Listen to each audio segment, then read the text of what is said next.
Përsose punën tënde, pastaj mbështeti u Zotit. Fatkeqësitë shkatërruese të cilat ndodhin kohë pas kohe si pjesë e ligjeve natyrore sipas të cilave natyra jeton, zhvillohet dhe ndryshon, shpesh nga individ të ndryshëm, definohen vetëm si paralajmërim dhe qortim direkt i Zotit për njerëzit. Pra, sikur vetëm mëkatet dhe moralet e dobta të njerëzve janë shkaktar të këtyre fatkeqësive. Kryesisht, shkak për këto fatkeqësi janë mëkatet e të tjerëve.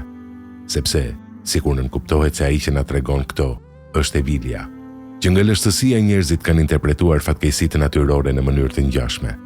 Dhe si duket edhe më tej vazhdon ashtu dhe krahas fjalës së Zotit që u flet ndryshe. Natyrisht, paralajmërimet dhe qortimet më së tepërmi i shohim kur ndodh ndonjë fatkeqësi afër nesh. Nëse për shembull ndonjë fatkeqësi do ta godiste Japoninë, atëherë edhe nuk është ndonjë paralajmërim sepse është kontinent tjetër. Në kontekstin e komentimeve për tërmetin tragjik që goditi Shqipërinë, thënit e Omer ibn Khattabit për tërmetin dhe interpretimet e individëve, se tërmetet ndodhin për shkak të mëkateve të njerëzve, shpërndahen gjithandej. Do t'ishte mirë që këtu të përmendim këshillën e pejgamberit alayhi salam, drejtuar beduinit që nuk e lidhi devën e tij, sepse siç u përgjigj ai, është mbështetur në Allahun e Madhërisëm. Lidhe, pastaj mbështetur në Allahun e Madhërisëm, i tha Muhamedi alayhi salam. Në Japoni, e cila është mes vendeve më të rrezikshme në botë për tërmete, njerëzit këtë hadith të pejgamberit alayhi salam e zbatojnë në praktik. Japonezët kanë marrë masa maksimale të mbrojtjes nga tërmete. Themelet e pallateve të larta bëhen me materiale të veçanta, që do të amortizonin dritjet e tokës. Themelet të tilla sismike duhet i rezistojnë një tërmeti deri në 9 ball. Çdo shtëpi ka të patjetërsueshme pajisjet për shpëtim.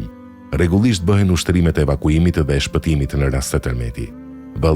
Është në një arsyetim se Japonia ka para, ndërsa ne nuk kemi. Materialet cilësore zvendçohen me materiale të dobta. Nuk respektohen normat dhe standardet e përcaktuara. Raportin dhe fatkeqësive natyrore dhe pasojave të tyre. Mbi të gjitha duhet të jetë realizim praktik i ajetit të parë të shpallur në Kuranin fisnik. Lexo, studio. Studio për sismologjinë, për tsunamet, studio për vetëtimat dhe bubullimat, për përmbytjet dhe tornadot, si fillojnë, si funksionojnë, dhe si të mbrohemi nga to dhe si të shpëtojmë të tjerët.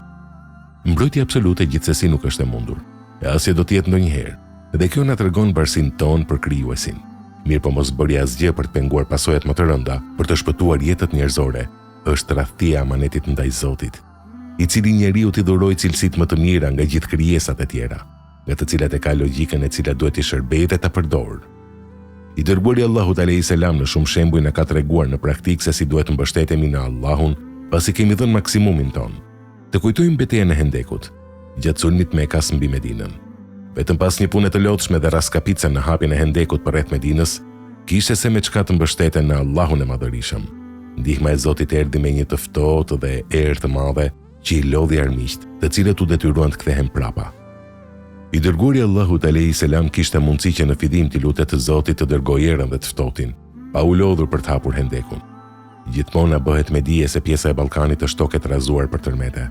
Një kohë kjo është temë e freskët, mirë po më vonë harrohet gjithçka. Sidoqoftë, shkaqet dhe pasojat e ndonjë fatkeqësie të mundshme mund shumë shpejt edhe më mirë t'i atribohen popullit mëkatar dhe mos mbështetjes së tij në Zotin. Kjo është më lehtë.